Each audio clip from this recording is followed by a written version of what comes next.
काठमाडौँको ओनम नगरमा भएको बिग मार्ट 8 तले बिल्डिङ, आलिशान बिल्डिङ बालेन शाहले भत्काउने भएका छन्।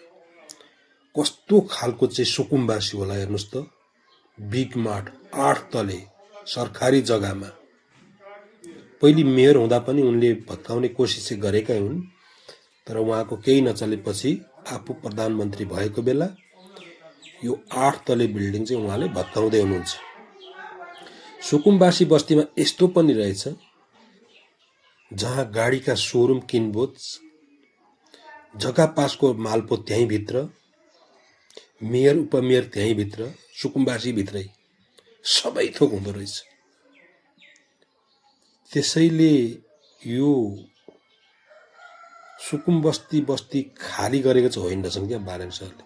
यस्ता पनि सुकुम्बासी हेर्छन्, हेर्नुहोस् त तल बिल्डिङ यस्तो, मालपो त्यहीँ भित्र, गाडी खरिद बिक्री त्यहीँ भित्र।